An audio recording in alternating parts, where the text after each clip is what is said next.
보물이 되는 주식을 찾아 떠납니다. 펼쳐라 보물지도. 네, 오늘의 보물지도 역시 질문으로 시작해 보겠습니다.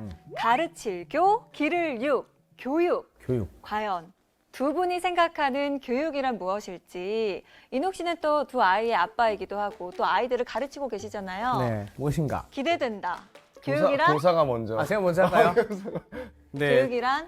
저는 일이죠. 일인데, 네, 일인데. 밥벌이다. 네, 성스러운 일이라고 생각합니다. 네. 애가 잘하는 거는 사실 가만히 놔둬도 잘하지만, 네, 좀 더 잘 자랄 수 있게 해주는 게 교육이 아닌가. 오늘 근데 유독 선생님 안 같이 입고 오셨네요. 네? 선생님 느낌이 진짜 안 난다. 복고야, 복고. 아, 네, 오늘 좀, 네, 네. 근엄하게 하려고 했는데 안 되네요. 네. 우리 인욱 씨가 생각하는 교육이란? 저는 애를 키우고 있으니까 이 교육이라는 게 되게 어려운 것 같아요, 이게. 내가 생각한 거는 교육인데 또 와이프가 봤을 때는 또 교육이 아닌 거일 수도 있고 하니까 이게 교육이 뭘까요? 근데 많은 분들이 인욱 씨처럼 어려워하시는 것 같아요. 그래서 오늘 이분을 모셨습니다. 세계적으로 유명한 대학교에서 교수로 재직하고 계신 이분은 과연 교육을 뭐라고 답을 해주실지 바로 모셔보도록 하겠습니다. 선장님 나와주세요. 와! 와, 전문가시다. 전문가다.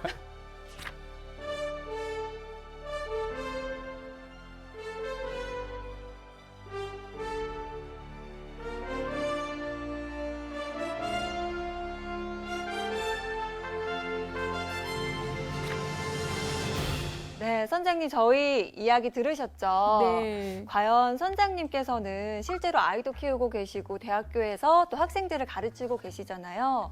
그렇다면 교육, 어떤 게 교육일까? 선장님의 답도 궁금합니다. 굉장히 어려운 질문이 됐어요. 요즘에는 정말 공부, 학업, 교육 이거는 모든 대한민국의 키워드인 것 같아요. 근데 한국 사람들은 정말 열심히 공부를 하는데 무엇을 위해서 공부를 해야 되는지 이거에는 좀 관심이 없는 것 같아요. 우리가 궁극적으로 우리가 공부를 하고 교육을 받고 이 이유가 무엇일까에 대해서는 좀 뭔가 생각을 좀 덜 하는 게 아닌가? 그래서 저는 사실 그거에 대한 좀 이야기를 나눠보고 싶습니다. 그래서 지금 제가 생각할 때 교육이라는 것은 행복을 찾아가는 과정이 아닐까? 이렇게 생각합니다. 행복. 을 찾아가는 과정. 또 많은 친구들은 행복과 먼 게 교육이다라고 생각하는 우리 아이들도 있을 것 같은데 좋습니다. 사실 오늘은 인욱 씨 같이 부모님들 또 특히 예비 부모님들도 관심 가질 만한 주제가 아닐까 생각이 드는데요. 그럼 우리 선장님과 함께 미래 교육 지식항해 지금 바로 시작합니다.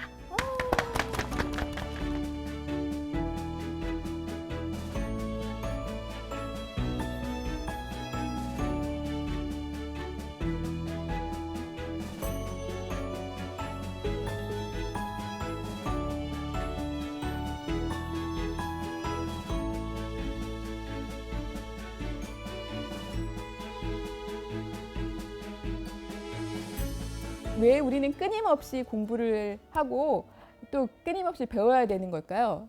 한번 말씀해 주시겠어요? 공부를 안 해봐서 잘 모르겠네요. 공부란 이제 또 사회생활을 하고 또 내가 좋아하는 거를 자유롭게 하기 위해서는 공부가 좀 필요한 것 같아요. 어떤 공부를 하고 계세요? 방금 이거 안 봐봐, 한다고. 질문만 할 줄 알았지. 네, 공부를 안 해봐서 모르겠네. 네, 저는 사실 어렸을 때 엄마 아빠가 공부해라고 하면 진짜 왜 하는 거지 이 생각 되게 많이 하면서 그러면서도 그냥 맹목적으로 한 것 같아요. 하는데 돌이켜서 생각해 보면 사실 공부라는 게 적게 보면 교과서 공부지만 뭐 이제 크게 보면 내가 삶에서 부딪히는 모든 일들에 대해서 이건 이렇게 돌아가는구나 아는 것도 공부가 되잖아요. 그래서 이제 내가 좀 더 편하게 살기 위해서 이 적응하면서 살기 위해서 다양한 공부가 필요하지 않나. 그래서 지금 내가 무슨 살기 위해서. 그래서 무슨 뭘 공부하고 하냐고. 있냐고요? 지금요? 네. 저는 아까 안 말씀하신 한다고 해요? 안 하잖아요. 말만 많아. 네, 사실 별로 안 합니다. 네. 혹시 공부하고 계신 저요? 저는 공부랑 거리가 멀어가지고. 육아 공부. 자녀에 대해 공부? 자꾸 나 공부 안 한다고 얘기하는데 공부하는 사람으로 만들려고 그래. 세 분이 다 그렇게 대답하기가 쉽지 않으신 것 같아요. 아마 지금 학생이 아니다 보니까 그런 것 같아요. 예. 여러 가지 근데 굉장히 인사이트가 있는 답들을 해주셨어요. 세 분 대답을 제가 들어보니까 그 세 분이 생각하는 공부랑 진짜 공부랑 약간 또 차이가 있지 않나 생각해요. 사실 공부가 우리는 시험 공부가 공부라고 생각할 때가 많이 있어요. 그러니까 그렇죠. 아시죠? 논어에 하기 시습지 부력 여로와. 그래서 배우고 때때로 익히면 얼마나 기쁘지 아니한가. 우리 되게 많이 듣잖아요.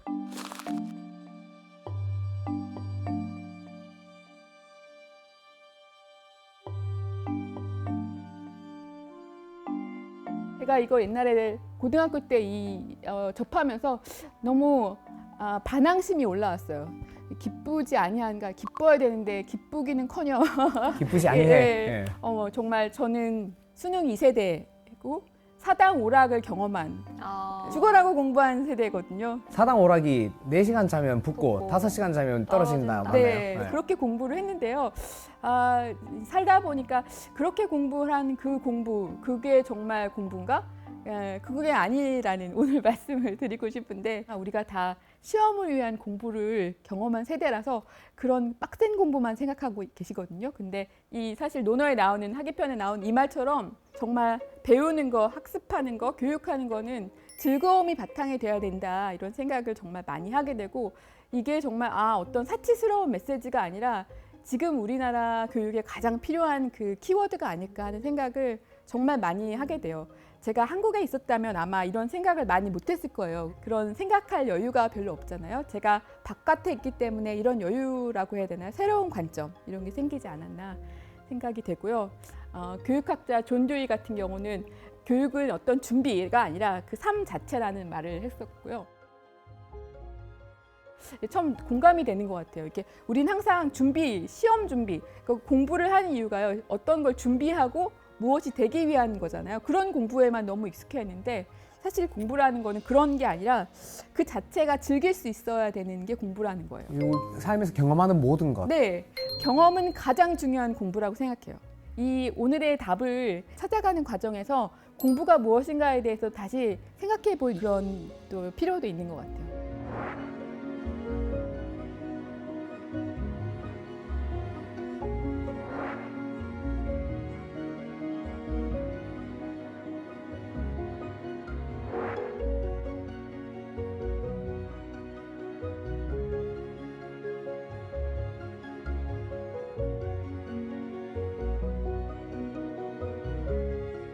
지금까지 제가 말씀드린 거를 얘기를 하면은 이제 어떻게 보면은 그렇게 생각하시나요? 이렇게 사람들이 반응을 해요. 네, 그럴 수도 있죠. 근데 사실 별로 그렇게 심각하게 받아들이지 않으시더라고요.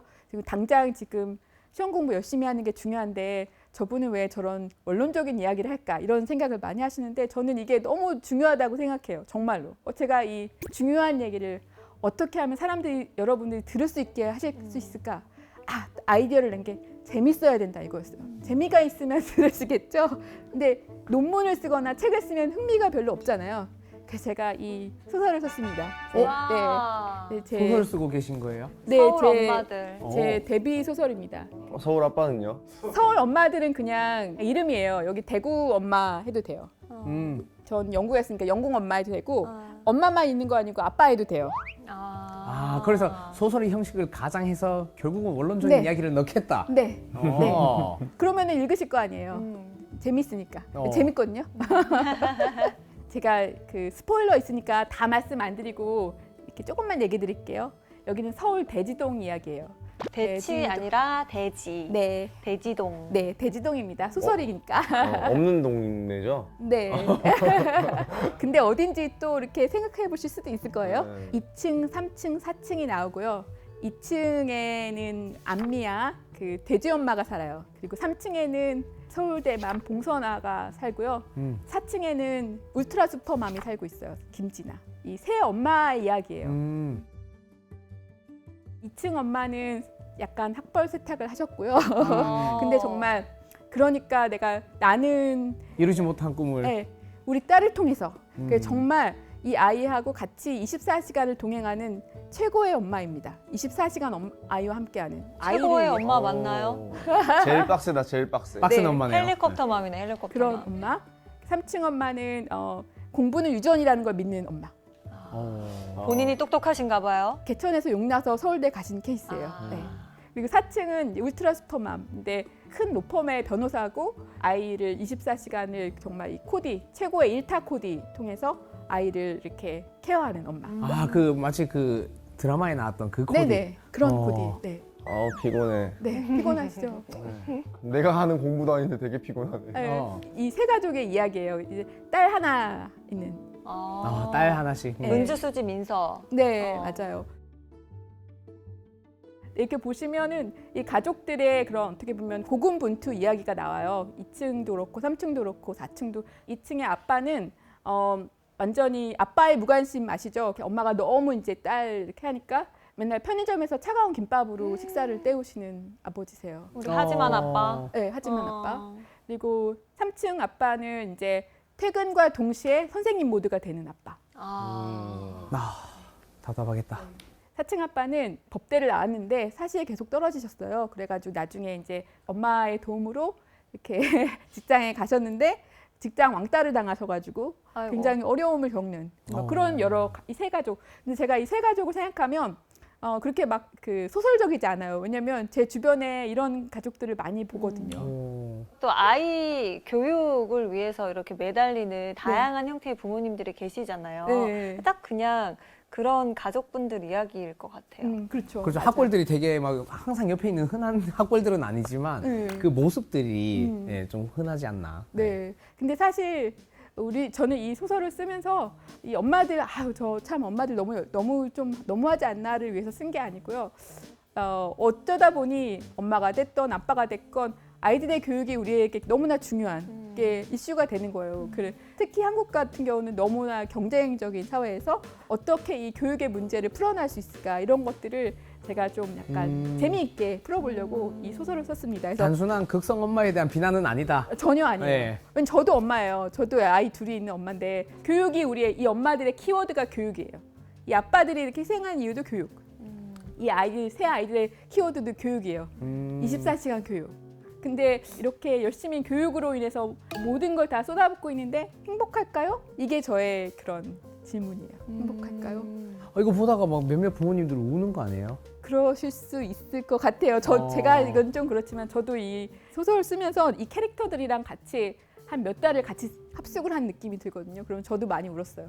이렇게 생각하면서 이 사회에서 이렇게 엄마로 살아가는 건 참 쉽지 않다 이런 생각을 하면서. 근데 다들 이제 저렇게 경쟁적으로 우리 자식들을 내몰고 싶진 않지만 또 막상 우리 사회에서 애를 키워보면 다들 욕심이 나신다고 하더라고요. 애가 조금 뒤처지는 것 같으면 조바심이 나고 그래서 이게 사회적인 분위기가 이렇다 보니까 너도 나도 우리 애가 뒤처지는 건 또 싫으니까 합류하게 되는 것 같아요. 너무너무 중요한 말씀을 해주셨고 이게 이제 이 다음 중요한 포인트예요. 사실 저는 이 소설을 통해서 제가 이렇게 상상을 해봤지만 동시에 또 이 연구를 하는 사람 입장에서 제가 그렇다면 여기서 그냥 우리가 그냥 포기를 해야 되는지 그냥 이렇게 살아야지 이렇게 할 것인지 아니면 아니야 여기서 뭔가 우리는 좀 새로운 변화를 시작해야 되는 거 아닐까. 저는 두 번째를 하고 싶어요. 그러니까 어쩔 수 없는 거지가 아니야 뭔가 우리가 할 수 있는 일이 있지 않을까를 공유하고 싶어서 오늘 또 이렇게 나왔습니다. 우리나라 어린이들은 과도한 사교육에 몰리면서 우울증과 불안장애를 겪는 경우가 갈수록 늘고 있는 걸로 조사됐습니다.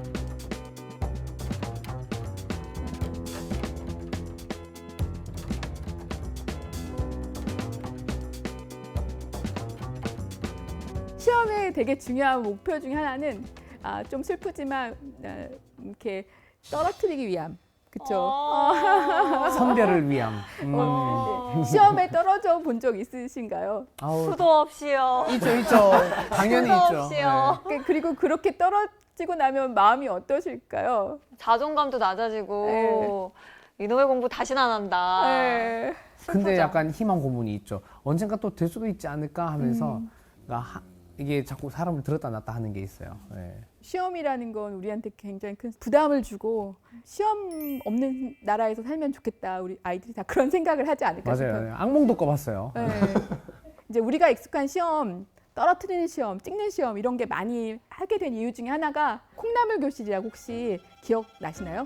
과밀학급을 겪어보셨나요? 네, 저희는 경험해 보셨어요? 그 정도 세대까지는 아닌데, 아. 네, 뭐 콩나물 시루 같은 교실에 어. 네 60명이 막 따다다닥 있는. 네. 한 반에 몇 명 있으셨어요? 최고 많았을 때. 저 때는 저는 36? 저는 와. 32명. 와. 난 기억이 안 나는데.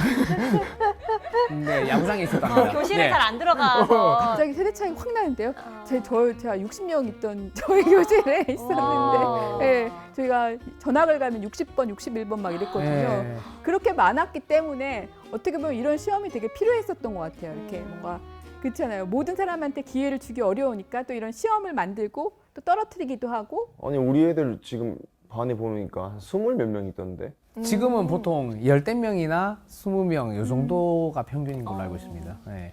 이제 그런데 이 얼마 안 되는 아이들이 또 그렇게 행복하지 않은 게 또 큰 문제인 것 같아요. 아이들 중에 여러 가지 스트레스를 많이 받지만 그 중에서도 학업 스트레스. 이거는 뭐 특히 통계가 필요한 것도 아니고 설명이 필요한 것도 아닌 것 같아요. 우리가 겪었던 그대로를 아이들이 경험하고 있는데 옛날에 그 콩나물 교실에서는 이제 사람들을 이제 떨어뜨려야 되니까요. 근데 요즘에는 아이들도 별로 없는데 그렇게 떨어뜨리는 시험을 가지고 우리 아이들을 똑같은 고통을 줘야 되는가? 저는 이런 생각을 정말 많이 해봅니다. 그러니까 작년에 BBC하고 제가 인터뷰를 했는데 BBC 그에서 한국의 수능 시험이 세계에서 가장 어려운 시험이라고 하더라고요. 네, 가장 아이들이 스트레스 많이 받는 시험. 학업 스트레스 보면 한국이 1등이에요. 그렇네. 아 정말. 부끄럽습니다. 네, 너무. 스트레스 좀 그만 주세요. 아, 모두 제 탓입니다. 제가 사과드리겠습니다. 네.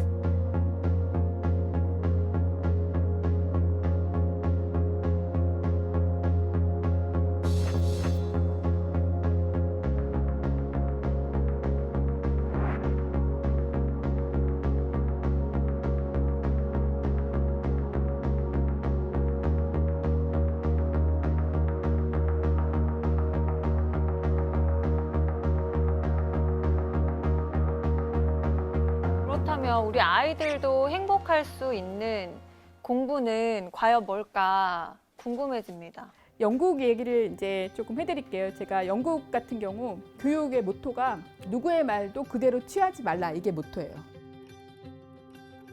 그대로 교육을 어떻게 보면 지식을 받아들이는 게 아니라 질문하라가 모토인 거예요. 지금 우리가 필요한 미래 교육은 사실 받아들이는 교육에서 질문하고 정말 그럴까? 한 번씩 퀘스터닝 하는 게 정말 중요하다고 생각하고요. 여러 가지 다양한 공부가 있어요. 그러니까 보고 관찰하는 게 굉장히 중요한 공부의 영역이에요. 분석을 하는 거나 해결점을 찾는 것보다 더 중요한 게 첫 번째 관찰 단계예요. 보고, 느끼고, 생각하고, 대화하고. 이것도 다 지금 저희가 대화하는 게 굉장히 중요한 공부예요. 지금도 공부 중이네요. 공부 중이에요, 공부 우리는. 싫어. 미래 교육의 가장 중요한 걸 저는 세 가지로 보는데 호기심 1번, 두 번째는 질문을 할 수 있는 능력, 세 번째는 상상력. 상상력 많으시다고. 쓸데없는 생각 많아요. 네, 저도 이제 쓸데없는 질문을 많이 한다고 사람들이 그랬는데 그게 아니고요. 정말 그게 필요한 질문이라고 생각합니다. 그래서 상상력, 질문을 할 수 있는 능력, 호기심 이게 바로 미래 교육의 그런 가장 큰 중요한 요소라고 생각합니다.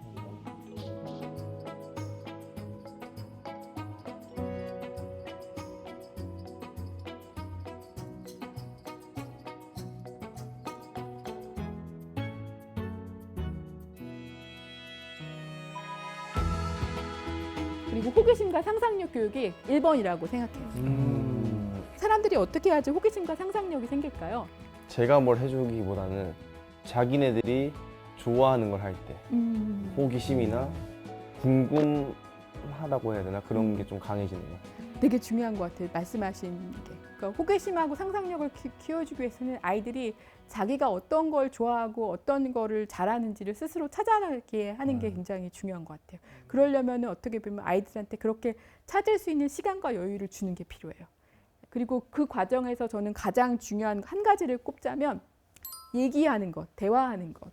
대화가 가장 큰 공부라고 생각합니다. 우리 지금 공부를 굉장히 열심히 하고 있는 거예요. 1시간도 넘게 지금 대화를 하고 있습니다. 그러니까 아이들뿐만 아니고요. 고등학생, 중학생, 대학생, 초등학생 모두 가장 중요한 공부는요, 앞으로 대화일 거예요. 대화. 네. 근데 또 많은 부모님들은 대화를 많이 해야겠구나 생각을 하시면서 공부에 관한 대화만 또 많이 하실 수도 있잖아요. 그 대화가 제일 없어지겠다. 사실 우리가 공부 자체에 대한 그 메타 대화는 대화에서 빼야 돼요. 그럼 할 말이 1도 없다 이러시는 빼야 거예요. 여기에 서울 엄마, 3층 엄마가 떡볶이를 맛있게 해줘요. 떡볶이 먹으면서 그 시간을 이용해서 공부 대화를 해요. 맞떨어지게. 네. 체한다. 그래서 엄마한테 얘가 한숨 쉬면서 떡볶이를 먹어요. 어. 제발 먹을 때는 좀 그냥 돌아. 어. 이렇게 되는 거예요. 근데 사실 그러면 뭘 가지고 대화를 하죠? 이렇게 할 때가 있어요.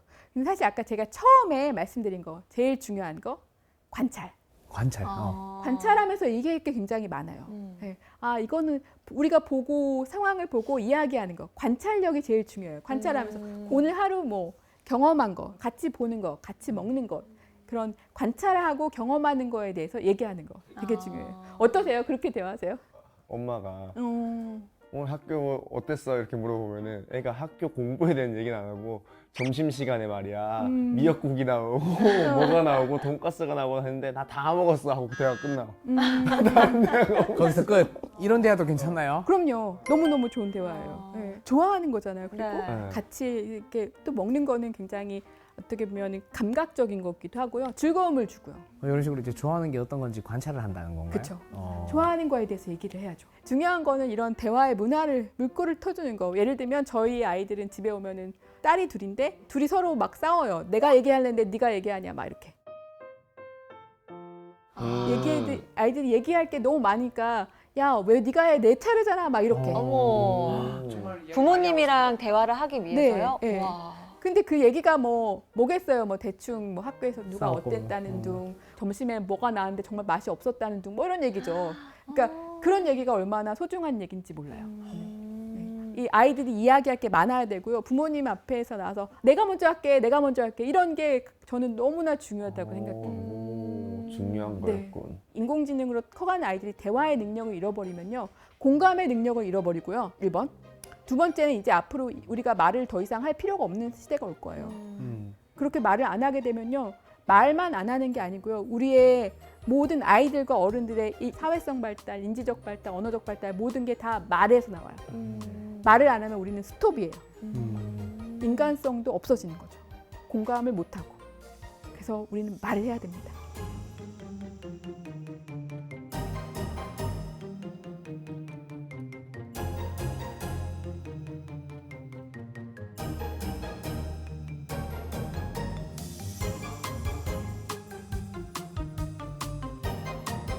인공지능이 너무 우리에게 가까이 온 일이 발생했어요. 네, 여기 지금 보이는 것처럼 인공지능 선생님이 앉아있고 그리고 학생이 있어요. 우리 맨날 영화 보면서 이런 거는 뭐 나중에 이런 일이 있을까 했는데 2022년 11월 30일 날 챗 GPT라는 게 우리 삶에 오면서 그 이후에 다른 인공지능들이 물론 그 이전에도 있었지만 그렇게 우리한테 가까이 있진 않았잖아요. 근데 이제는 막 정말 하루가 다르게 이 휴머노이드 로봇이나 인공지능이 우리의 삶에 너무나 가까이 와 있게 됐어요.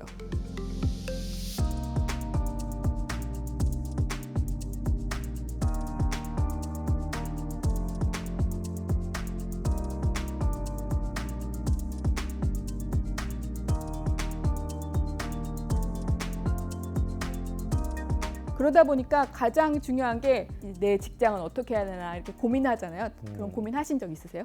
네. 아니 이제 슬슬 네네. AI가 인공지능이 뉴스를 하고 그런다는 소식을 들었을 때 네. 이제 제2의 직업을 찾아야 되나라는 생각을 하게 되더라고요. 너무 많은 직업에 그런 위협을 느끼기도 하죠. 사람이 이제 점점 밀려나는 느낌이어서. 그렇죠. 네. 그러면서 동시에 인간다움에 대한 교육에 대해서 다시 생각해 보게 되는 것 같아요. 어떻게 보면은 위협이라고 생각할 수도 있고 우리에게 좋은 성찰의 계기가 될 수 있지 않나 이런 생각을 또 하게 됩니다. 혹시 위협을 느끼시나요? 전혀요. 좋습니다. 부럽다. 자신감을- 전혀 느끼지 않아요. 부럽다. 왜냐면 저희는 말로 해서 하는 그게 아니고 몸을 쓰기 때문에 로봇이 할 수 있는 네. 그게 정해져 있죠. 아니지. 그거 요즘 서빙도 로봇이 얼마나 많이 잘하는데. 난 그거 얘기한 거 아닌데요. 가게 말고 그러면 운동. 운동하는 인공지능이 운동은- 있지. 이렇게 가르쳐주기가 쉽지 않잖아요. 로봇은. 그거는 보통 사람이 너무 좋은 직업을 갖고 계시네요. 맞아요. 근데 고객을 끌어들이기가 쉽지 않아요. 사실 교육계에서도 네. 그 인공지능이나 이런 것들이 이제 도입되긴 하는데 어디까지가 이게 활용하는 게 좋을지 그것도 좀 애매하긴 합니다. 그렇죠. 저도 직업이 교수고 선생님이잖아요. 오늘 강의를 제가 생각하게 된 것도 저 자신을 위해 생각한 거예요. 나는 앞으로 어떤 것을 해야 될 것인가. 왜냐하면요, 제가 그 몇 년 전에 체코에서 인공지능 관계되는 언어 워크숍을 했었는데 저는 굉장히 많은 준비를 해서 갔어요. 근데 이 학생들은 어린 학생들이었어요. 대학생들. 제가 일주일 준비해 갔는데 1시간 만에 이 아이들이 다 이해했어요. 그래서 제가 그 5일 동안 굉장히 큰 허무감을 느꼈어요. 이 인공지능이라는 게 사실 큰 언어 모델이잖아요. 처음에 우리한테 이렇게 나온 모델은 현재적인 업데이트가 안 됐어요. 과거를 가지고만 했기 때문에 막 틀린 것도 많고 막 사람들이 이것도 못한다 저것도 못한다 했는데 요즘엔 얘가 굉장히 스마트해져가지고 그냥 스스로 학습을 네. 하고 막. 네. 저도 아무리 열심히 이렇게 오랫동안 가르쳐도요. 숫자도 잃어버리고 논문 같은 거 이제 기본적인 팩트는 기억하고 있지만 언어도 노화가 되거든요.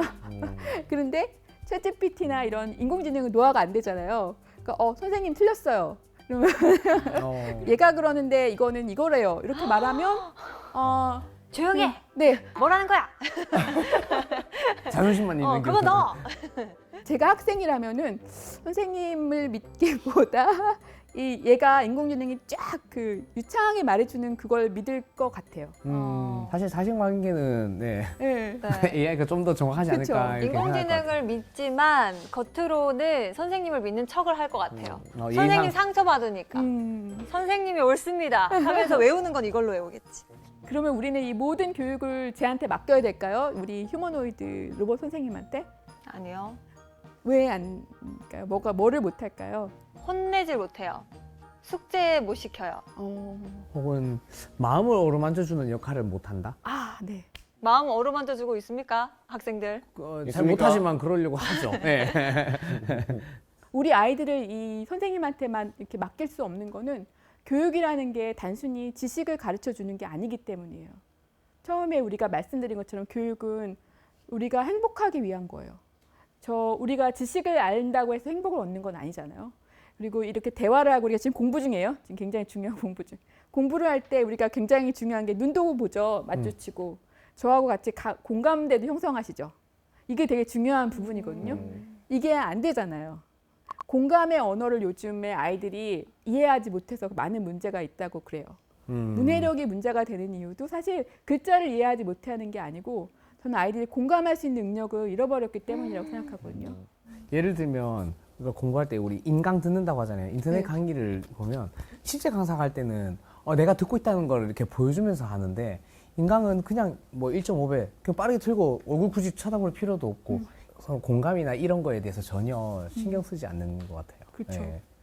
우리는 이렇게 박스 안에서 혼자 하는 이게 너무 익숙해졌는데 사실 그런 식으로의 공부를 생각한다면 그냥 저기 우리 휴머노이드 선생님한테 맡겨도 되거든요. 네. 그러면 그러니까 우리가 이때 지금 다시 한번 목적을 생각해 봐야 되는 이유라고 생각해요. 왜 해야 되는 것일까? 공부를 해야 되는 이유가 무엇일까? 학습이란 무엇일까? 교육이란 무엇일까? 이런 거에 대해서 되게 철학적인 생각들, 근본적인 생각들을 해야 된다고 생각해요. 우리가요 이렇게 대화를 하고 눈을 마주치고 이런 인터랙션이 있을 때 즐거움이 생겨요. 즐거우시죠? 네. 자 만약에 지금 로봇이었다면 이때까지 네. 네, 그렇게 생각하니까 훨씬 낫죠. 네. 그리고요 사람이 어떨 때 즐거울까요? 이렇게 저랑 얘기할 때 어떨 때 이렇게 웃을 수 있을 것 같아요? 인정받고 칭찬받을 때. 네 맞아요. 네. 그게 선생님의 역할이에요. 격려해주고 이렇게 북돋아주고. 또 어떨 때 웃으시는 줄 아세요? 제가 실수할 때, 제가 말을 잘못할 때 막 또 웃으시겠죠? 아직까지는 그런 적 없었죠? 네. 네, 분명히 또 있을 거예요. 저는 실수한지도 모르고 있었어요. 실수했었어도. 그러니까 이게 예를 들어 AI가 이렇게 강의를 진행했다면 실수 나올 일이 없으니까 이 예측하지 못했던 것들이 없어서 더 빨리 지루해진다는 네, 그런 맞아요. 생각이네요. 인간은 서로와 서로의 불완전함에 끌려요. 그래서 우리가 이렇게나 끌렸구나 서로에게. 정말 불안전하거든요. 자석 같더라. 네. 구멍투성입니다. 어. 네. 중요한 거는 이런 즐거움이라는 거. 과거에는 그랬어요. 20세기 초에는 문해력과 수리력 이게 굉장히 중요했거든요. 숫자 계산하는 거, 그 글자 아는 거 이게 생존에 관계가 됐기 때문에 지금은 굉장히 고차원적인 지식을 가지고 학습을 하잖아요. 그렇기 때문에 우리는 왜에 대해서 준비하고 생각하는 게 결코 시간 낭비가 아니고요. 이것이야말로 진짜 정말 지금 시기에 가장 필요한 그런 질문이라고 저는 생각을 합니다. 왜? 네.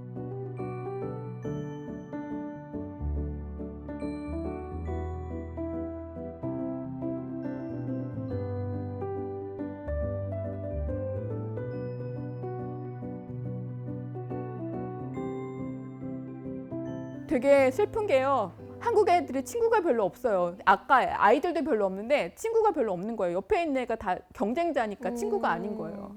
서울 엄마들의 2층, 3층, 4층에 민서, 수지, 은주 셋이 있는데 셋이서 같이 학원도 몇 년 동안 다니고 같은 아파트 사는데 서로 친구라고 생각을 안 해요. 그냥 아우 슬프다. 그냥 경쟁자로만 늘 생각한 거예요. 서로에 대한 약간 미움이 있어요. 왜냐면 쟤 때문에 내가 이렇게 그럴 수 있잖아요. 근데 정말 그 중요한 거는 아이들이 협업하고 같이 하게 해주는 거.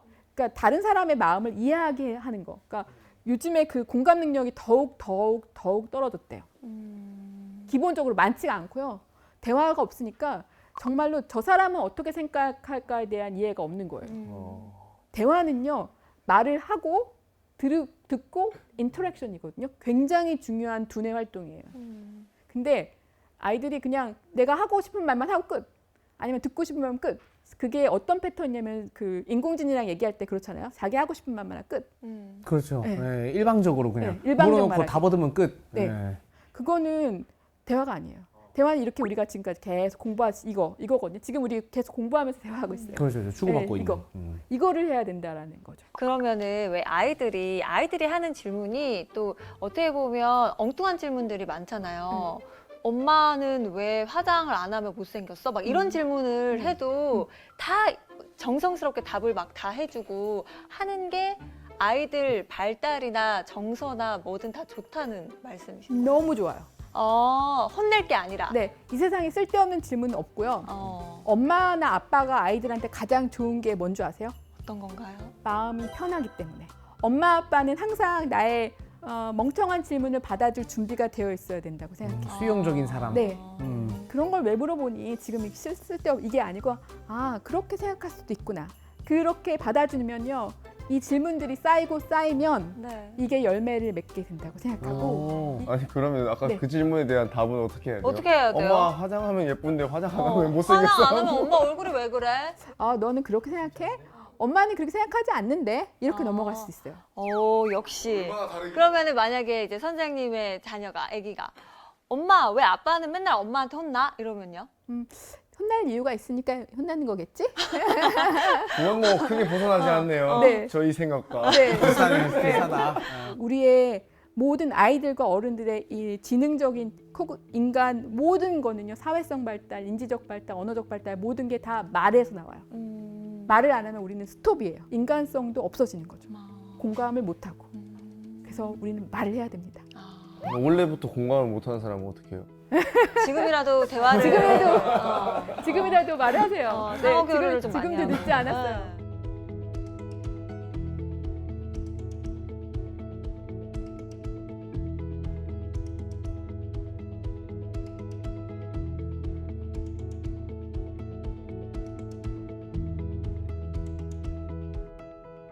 그럼 어떻게? 제가 이제 참여형 교육이라는 거를 이제 말씀을 드리는데.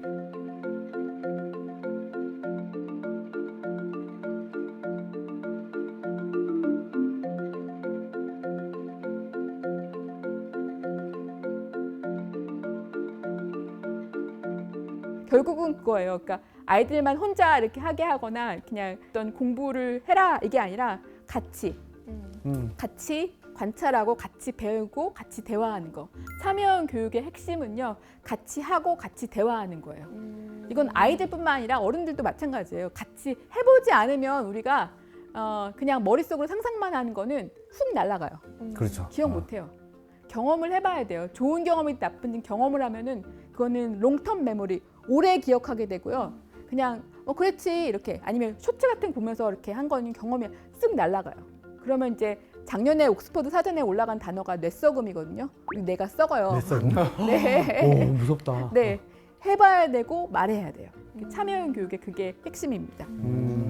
장기 교육으로 넘어가게 해준다. 네. 이걸 할 때 아이들이 얼마나 행복감 지수가 높아지고 학습 효과도 높아지는지 연구 자료들이 너무 많아요.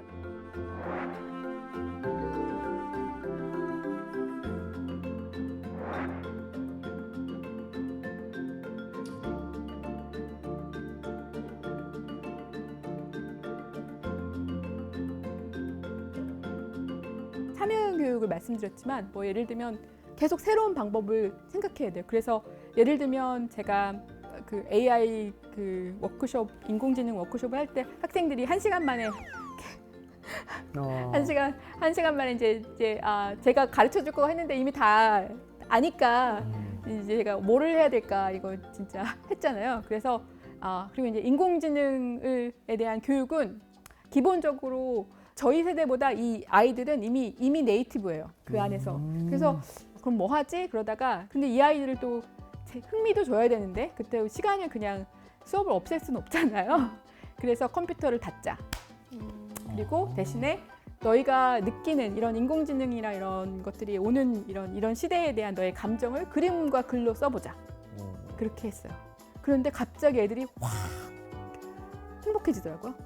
어떤 창작을 하게 되니까 글도 쓰고 그림도 그리고 그림 그리는 게 굉장히 재밌었어요. 컴퓨터에서 눈 아프게 이렇게 해가지고 마음은 콩밭에 가 있는데 이렇게 공부하고 하지 않고 그럴 때는 이제 닫고 그거에 대해서 이야기하고 또 그 너희가 이제 처음에 이런 인공지능을 만났을 때 어떤 마음이었니 이거에 대한 그림을 그리겠는데 굉장히 재밌고 아주 그런 글들이 많이 나왔어요. 그래서 나중에 수업이 끝나고 그걸 다 모아서 학생들한테 이렇게 포트폴리오처럼 줬어요.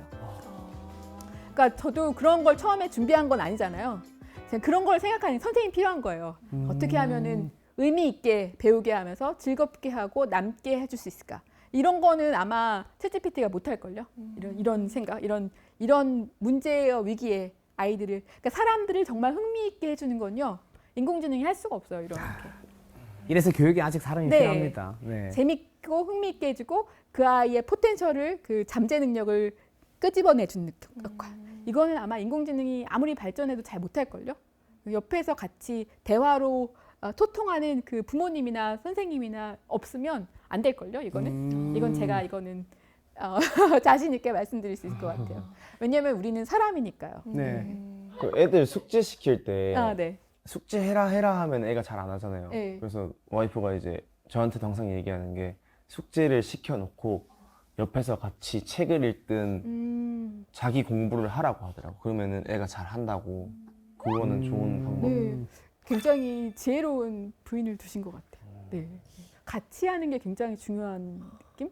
그러니까 아까 참여형 교육을 말씀하셨잖아요. 너 책 읽어라 하고 엄마는 그렇게 하는 게 아니고 같이 같은 공간에서 같은 인게이징 하는 거. 그리고 책을 다 읽고 나면 질문 하나 해주는 거. 그 책은 어땠니? 이렇게 얘기해 주는 거.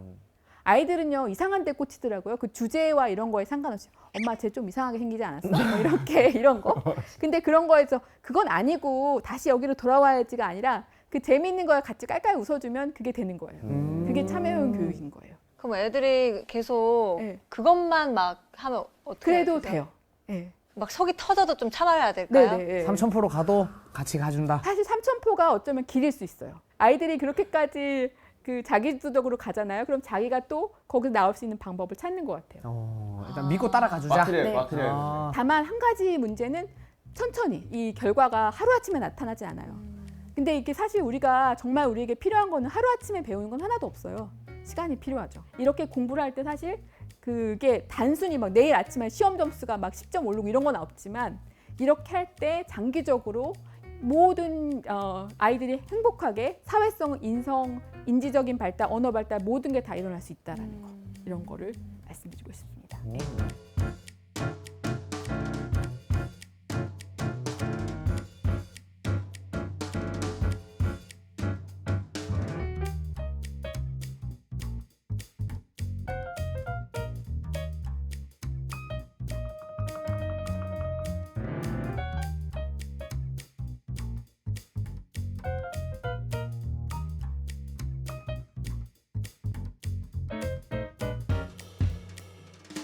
마지막으로 자기 주도형 아이, 이게 약간 부모 교육 강의처럼 됐는데 모든 분들이 제일 중요하게 생각하는 게 자기 주도형 아이를 키우는 건데 자기 주도형 아이야 엄마가 얼마나 편하겠어요. 그렇죠. 애가 알아서 척척해요. 알아서 그러니까 한다니까. 좀 네. 알아서 좀 해줬으면 네. 좋겠어. 그런 애들 있잖아요. 알아서 딱 하고.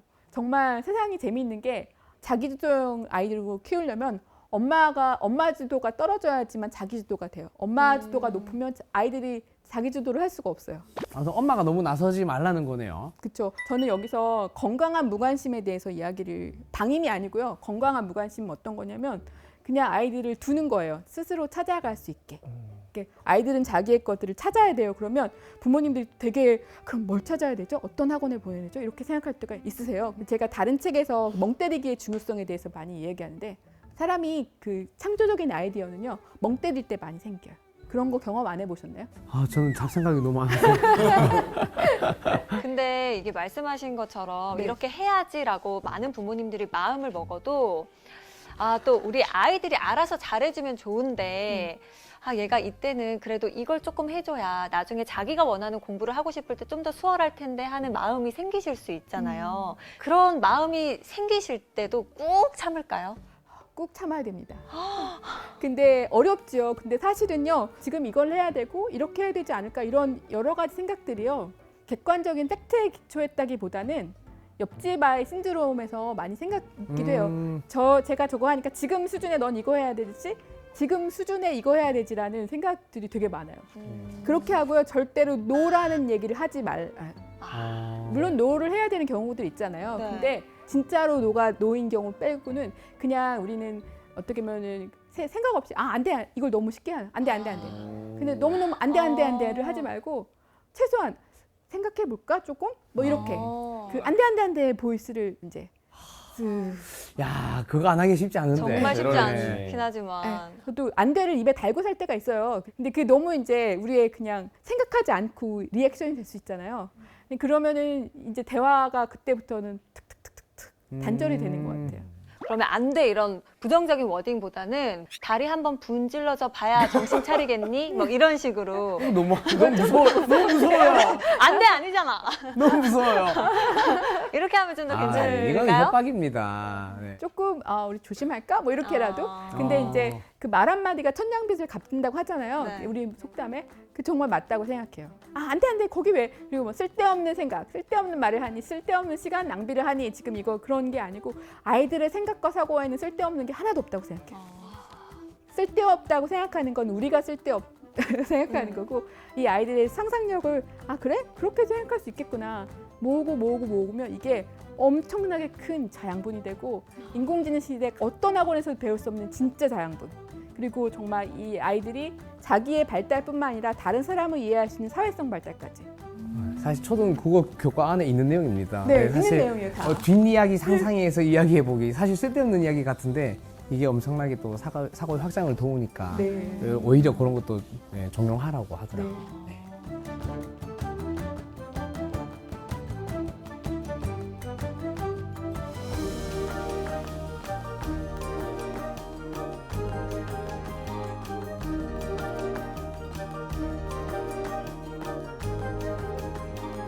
사실 선장님은 옥스퍼드 대학교에서 학생들을 가르치고 계시잖아요. 그러면 전 세계에서 모이는 수재들도 많이 보실 텐데 그런 수재들은 확실히 방금 말씀하신 것처럼 부모 주도형보다는 아이 스스로 주도하는 그렇게 성장한 아이들이 많나요?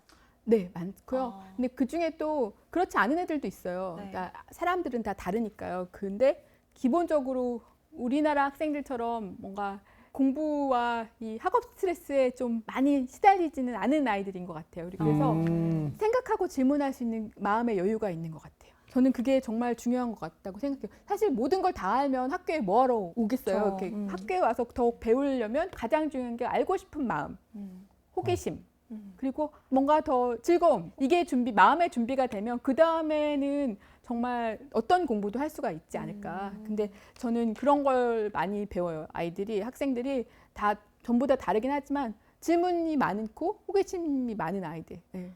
이 호기심으로 기초가 다져졌다고 해야 되나요? 그런 것들이 참 좀 다른 것 같다는 생각을 많이 하게 돼요. 그리고 인욱 씨도 사실 첫째 아이가 이제 초등학교 들어가지 않았나요? 2학년인데요. 그러니까요. 그래서 또 학부형입니다. 고민이 많을 네. 것 같아요. 뭐 사실 뭐 저는 공부 못해도 된다라는 입장이라 가지고 그래도 이제 애가 공부를 하려면은 공부 감각이란 게 있어야 되잖아요. 그런 거는 이제 부모가 어떻게 도와줘야 되나. 어떻게 도와준다기보다는요. 근데 그렇게 아이들이 좋아하는 거, 아이들이 할 수 있는 거를 그것도 부모의 관찰력이 중요한 것 같아요. 아이들이 어떤 것들에 보면 흥미를 갖고 좋아하고 잘할 수 있는 거를 부모님들이 찾게 해주는 거. 근데 그게 부모의 역할인데 그러려면은 여러 가지 경험을 할 수 있게 도와주는 건 필요한 것 같아요. 그리고 여러 가지 경험, 그리고 또 저는 기본적으로 책을 통한, 문자를 통한 경험을 아이들이 할 수 있는 거를 많이 주는 것, 이게 또 부모님이 할 수 있는 것 같아요. 저는 지금도요, 작은 아이가 잘 때 그 책을 읽어줘요. 아, 근데- 작은 아이가 몇 살이세요? 지금 12살이에요. 아. 근데도 12살인데? 근데 왜냐면 제가 날마다 했기 때문에 날마다 매일 책을 읽어주세요? 제가 집에 있는 날은. 네. 와. 근데 이게 힘들어요, 여러 힘들어. 번 읽은 거 아니고요.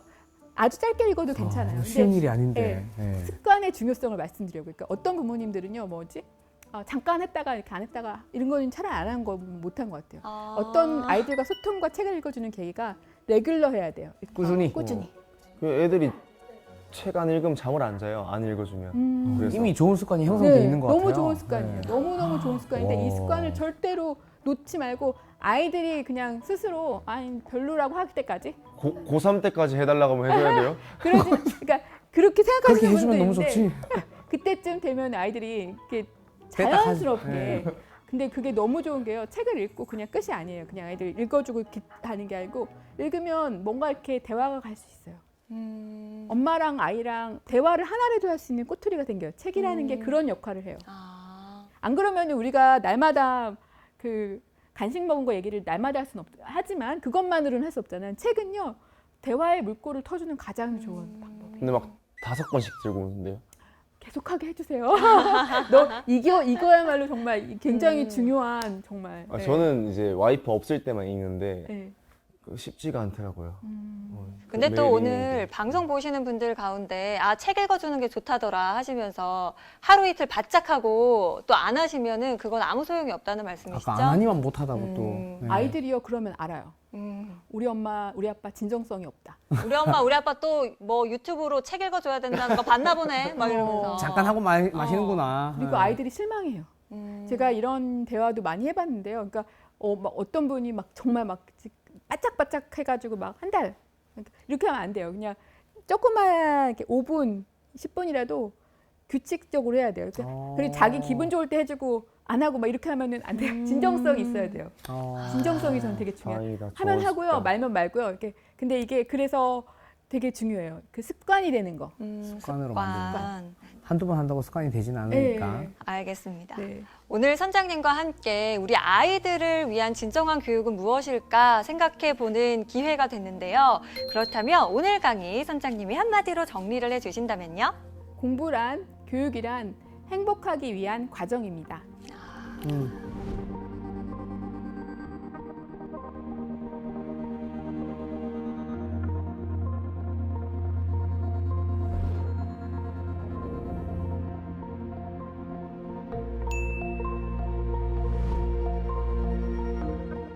행복하기 위한 과정이다. 너무 목적으로 두지 말자. 좋습니다. 오늘 선장님과 함께 나눠본 이야기가 또 특히 인욱 씨에게는 아이가 있기 때문에 다르게 다가왔을 것 같은데 네. 어떠셨어요? 생각보다 잘하고 있구나. 진짜 나 생각보다 좋은 부모다. 그러니까 이게 내가 공부를 안 했기 때문에 공부에 대한 강박도 없고 시키고자 하는 그것도 없고 그래서 오히려 애한테 도움이 되고 있구나. 오늘은 좀 칭찬받을 만한 부모였던 것 같습니다. 그렇다고 인욱 씨가 방임하는 게 아니잖아요. 그렇죠? 그쵸, 가르쳐주고 싶은데 모를 뿐. 또 경환 씨 같은 경우에는 아이들을 가르치고 있으니까요. 오늘 또 공감되는 이야기가 많았나요? 정말 이야기가 이렇게 잘 돼 있는데 교사의 역할이 점점 축소되고 있는 건 아닌가. 교사뿐만 아니고 부모님도 그렇고 아이 주변에 있는 어른들이 애한테 어떤 걸 해줄 수 있을까 이 고민이 정말 많이 됐는데 오늘 듣다 보니까 정말 다른 방향으로 해줄 게 꽤 많구나. 네, 아직도 우리 어른들이 역할은 여전히 있구나. 그래서 부모든 교사든 아이한테 지금 이제 애가 스스로 잘 할 수 있도록 도와주는 방법 오늘 많이 얻은 것 같고요. 우리 교육자들도 이 존재 이유에 대해서 오늘 조금 더 알게 된 것 같아서 나름 뿌듯했습니다. 감사합니다. 세상에는 두 종류의 부모가 있습니다. 물고기를 잡아주는 부모, 물고기 잡는 법을 알려주는 부모. 여러분은 어떤 부모님이신가요? 오늘 조지은 선장님과 함께한 지식항해는 마무리하고요. 또 다음 시간에도 흥미로운 주제로 찾아오도록 하겠습니다. 다음 주에도 찾아라 보물지도!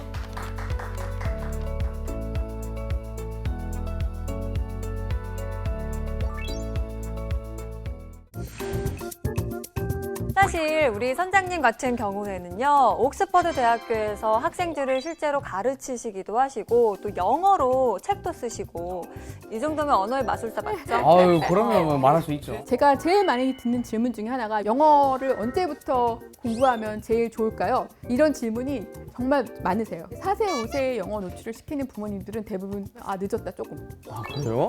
4, 5세도요? 네, 제가 영어를 처음 만난 거는 13살 때예요. 교과 과정으로 네, 처음 만나신 네. 거예요? 대신에 영어를 굉장히 사랑했습니다. 좋아하고 사랑해 보니 옥스퍼드 대에서 애들을 가르치고 있더라. 어떻게 좋아하시게 된 거예요? 네. 빠르면 빠를수록 좋다에 대해서 저는 맞는 말이라고 생각해요. 근데 언제보다 어떻게가 너무 중요해요. 알려주세요. 네. 어떻게 이중 언어를 네. 습득할 수 있나요? How? 지금부터 토끼를 잡겠습니다. 네. 네.